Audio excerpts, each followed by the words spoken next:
వి gold trusted gold buyers తాకట్టులో ఉన్న బంగారాన్ని విడిపించి ఈ రోజు ఉన్న మార్కెట్ ధరకే కొనబడును. మరిన్ని వివరాలకు సంప్రదించండి 7771077720. ఏదైతే ఇవాళ ఉదయం జరిగినటువంటి సంఘటన శ్రీవారి భక్తులు నడమార్గం గుండా తిరుమలకు స్వామివారి దర్శనానికి వెళ్తున్న తరుణంలో ఒక అంబులెన్స్ గుద్దడం జరిగింది. అందులో ఇద్దరు చనిపోవడం, పలువురు గాయాలయ్యడం జరిగింది. అయితే ఏదైతే అంబులెన్స్ యాక్సిడెంట్ కారణమైనటువంటి అంబులెన్స్ డ్రైవర్ మనతో ఉన్నారు. అసలు ఏం జరిగింది, ఆ క్షణంలో ఏం పరిస్థితి, ఏమి ఆయన అడిగి మరింత వివరాలు తెలుసుకునేటువంటి ప్రయత్నం చేద్దాం. చెప్పండి, ఆ ఎన్నికైన టైంలో జరిగింది, అసలు ఏం జరిగింది? సార్, మేము మదనపల్లి దగ్గర నిమ్మనపల్లి వెహికల్ సార్ మాది.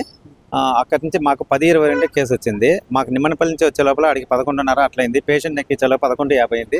అక్కడి నుంచి బయలుదేరి వస్తుండగా పీలేరు నుంచి చాలా ఎక్కువగా పొగమంచు కూడుకోవడం వల్ల నేను 2-3 తావాలు ఆపిందును క్లీన్ చేసుకోవడం జరిగింది.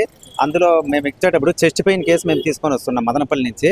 అక్కడ పేషెంట్ కూడా వండుకొని ఎందుకు ఇన్నిసార్లు ఆపుతున్నారు అంటే, ఇట్లా పొగమంచు ఏమనే మాత్రం రోడ్ కనపడట్లేదు, అందుకని ఆపుతున్నాము, కొంచెం చిన్నగా సర్లేండి అని చెప్పి ఆయన కూడా కాంప్రమైజ్ అయ్యి సర్లే చిన్నగా వెళ్ళండి అని చెప్పారు. మళ్ళీ ఇక్కడ మోహన్ బాబు కాలేజ్ దాటుకొని వస్తుండగా గుంపులు వస్తున్నారు. కాకపోతే గత 18 సంవత్సరాలుగా నేను 108లో పనిచేస్తున్నాను. ఎప్పుడు కూడా కానీ భక్తులు వచ్చేటప్పుడు 11 గంటలకి టీటీడీ కళ్యాణ మండపంలో బస చేసి అర్లీ మార్నింగ్ 5:30 తర్వాత స్నానాలు చేసి మళ్ళీ ఏదో నడుచుకుంటూ వచ్చిండేది మేము ఇన్ని సంవత్సరాల నుంచి చూసాము. కాకపోతే ఇప్పుడు మిడ్ నైట్లో 3 గంటల కాడ వాళ్ళు నడుచుకుంటూ వచ్చేది మేము ఫస్ట్ టైం చూస్తున్నాము.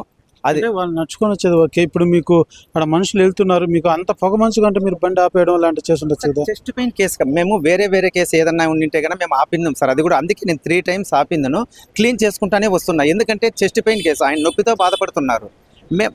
అతని ప్రాణాలు కాపాడాలనే కదా సార్ మేము అంత 125 కిలోమీటర్ల నుంచి మేము మదనపల్లి నుంచి ఇక్కడ తిరుపతికి రుయాకి వస్తున్నాము.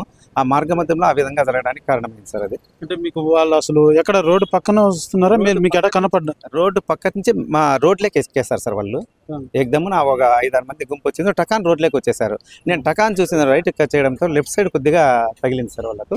నేను వీలైనంత వరకు ప్రయత్నం చేశాను. మళ్ళీ సరే అని చెప్పి ఎవరు మీరు అంటే, మేము 108లో మీకేం ఇబ్బంది ఏం లేదు, మీరు ఫస్ట్ పేషెంట్ ఎత్తుకొని రండి, మళ్ళీ మాట్లాడుకుందాం రండి, అక్కడ హాస్పిటల్లో చేరుస్తాం రండి, కొద్దిగా ఇబ్బందిగా ఉంటుంది కదా, హాస్పిటల్లో చేరుస్తాం రండి అనే మాట్లాడారు.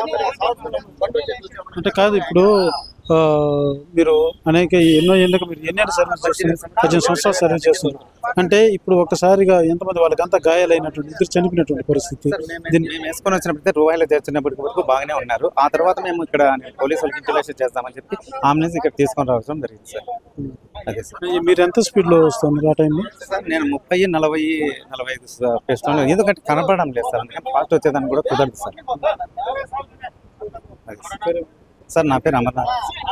ఏదైతే అంబులెన్స్ డ్రైవర్ అమర్నాథ్ చెప్తున్నటువంటి పరిస్థితులు, ఏదైతే తను వస్తున్నా కానీ ఏదైతే హార్ట్ పేషెంట్ సంబంధించి చెస్ట్ పెయిన్ ఉన్నటువంటి వ్యక్తి, నేను ప్రాణ పరిస్థితుల్లో ఉన్నటువంటి పరిస్థితులు వస్తున్న తరుణంలో ఈ రకమైనటువంటి సంఘటన చోటు చేసుకుని, ఇది పూర్తిగా ఏదో పొగ మంచు కారణంగానే ఈ యొక్క సంఘటన జరిగినట్టుగా కూడా డ్రైవర్ తెలియజేస్తున్నటువంటి పరిస్థితి కనబడుతుంది.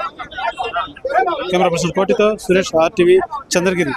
మరిన్ని వీడియోస్ కోసం ఛానల్ ని సబ్స్క్రైబ్ చేయండి. లేటెస్ట్ అప్డేట్స్ కోసం వాట్సాప్ ఛానల్ ని ఫాలో అవ్వండి. ఆ లింక్ డిస్క్రిప్షన్ లో ఉంది.